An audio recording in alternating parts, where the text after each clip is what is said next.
YSR Congress party నియోజకవర్గ convener గాను అలాగే పార్టీ ప్రాథమిక సభ్యత్వానికి రాజీనామా చేస్తూ నిర్ణయం తీసుకోవడం జరిగింది. మీ అందరికీ కూడా ఈ రాజీనామా లేఖను చూపించడం జరిగింది. దీన్ని జగన్మోహన్ రెడ్డి గారికి పంపించి నా రాజీనామాని ఆమోదించవలసిందిగా కోరుతూ ఆయనకి ఈ లేఖను పంపించడం జరుగుతుంది. ముఖ్యంగా నా వ్యక్తిగత కారణాలతోటి గతంలో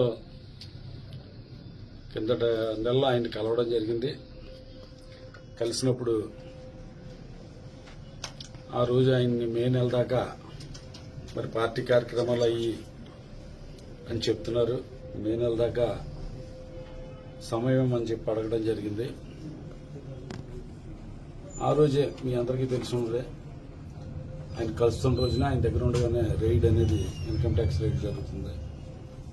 ఆ టైంలో కూడా ఏదైనా చిన్న వాటి ధైర్యవచనాలు ఏమన్నా అవుతాయేమో అనుకున్నాను. అటువంటిది ఏమి లేకుండా పోరాటం చేయాలి, యుద్ధం చేయాలి, మళ్ళీ మనం అధికారంలోకి రావాలి అని చెప్పడం నాకు చాలా ఆశ్చర్యం కలిగించింది.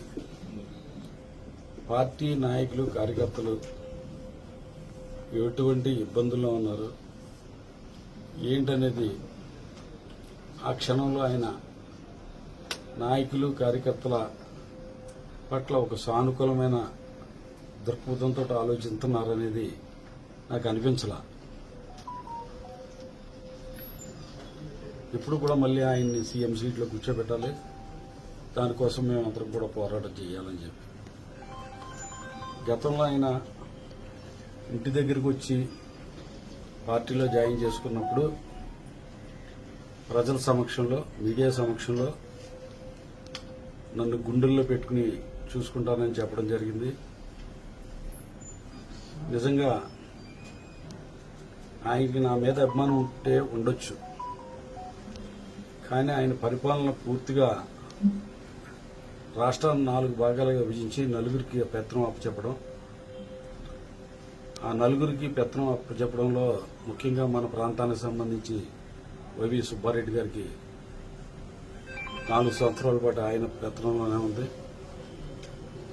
వాళ్ళు కొంతమంది చేతుల్లో కీలుబొమ్మల కింద ఉండి నాకు పార్టీలో ఎటువంటి గౌరవమైన స్థానం కల్పించారు ఏంటనేది, ఎవరి మాటలని మరి ఏ రకంగా నాకు సముచితమైన స్థానాన్ని కల్పించారనేది మీడియా మిత్రులందరికీ ప్రజలకు కూడా తెలుసు. అత్యంత ప్రజాదరణ కలిగిన నాయకుడు పవన్ కళ్యాణ్ గారి భీమవరంలో సడన్ గా, అది కూడా ముందు నుంచి కాకుండా సడన్ గా ఆయన 23వ తారీఖు అనుకుంటే ఎన్నికలకు ముందు 11వ తారీఖు ఏప్రిల్ 11 అయితే మార్చి 23వ తారీఖు అనుకుంటా ఆయన ప్రకటించడం జరిగింది. అయినా కూడా పవన్ కళ్యాణ్ అంటే నాయకుడు, ప్రజాదరణ ఉన్న వ్యక్తి పోటీ చేసినప్పటికీ కూడా పోరాటం ఆపలా, భయపడలా, వెనక్కి తిరిగి చూడలా. పార్టీ నుంచి ఎటువంటి సహాయ సహకారాలు ఉన్నా లేకపోయినప్పటికీ కూడా.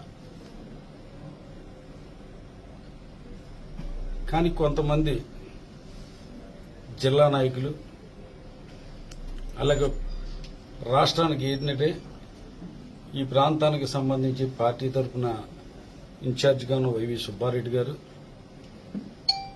ఇంకా తదితరులు సజ్జల రామకృష్ణారెడ్డి గారు, అలాగే మనం చూసుకుంటే కనుక మన మిథున్ రెడ్డి గారు,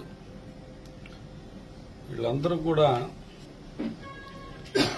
ఏ రకంగా నన్ను ప్రోత్సహించారు, ఏ రకంగా ఇచ్చేశారనేది మీడియా మిత్రులకి, జిల్లా ప్రజలకి, రాష్ట్ర ప్రజలందరికీ కూడా తెలుసు. భీమవరం నియోజకవర్గ ప్రజలందరికీ కూడా బాగా తెలుసు. నీకు మంత్రివర్గంలోకి తీసుకుంటాం, జిల్లా వేరే ప్రాంతానికి ఇస్తామన్నప్పుడు ఎమ్మెల్యే పదవికి కూడా రాజీనామాకి సిద్ధపడితే అప్పుడు ఆ రకంగా భీమవరానికి సేవ చేసుకునే విధంగా జిల్లా కేంద్రాన్ని తెచ్చుకోవడానికి సిద్ధపడ్డాం. ఈ పార్టీలో కొనసాగడం అనేది కరెక్ట్ కాదని, ఈ పార్టీలో మనకి జరుగుతున్న అన్యాయాలు అవన్నీ ఒక పక్కనైతే ఇంకొక పక్క ఈ కారణం కూడా ఇవాళ పార్టీకి రాజీనామా చేయడానికి కారణమైందని చెప్పి తెలియజేసుకుంటూ ముఖ్యంగా ప్రజాభిప్రాయాలు, పార్టీ నాయకులు, కార్యకర్తలు, నా శ్రేయోభిలాషుల సూచనల మేరకు, అలాగే మీడియా మిత్రుల సూచనల మేరకు కూడా భవిష్యత్ కార్యాచరణ ఉంటుందని చెప్పి తెలియజేసుకుంటాం.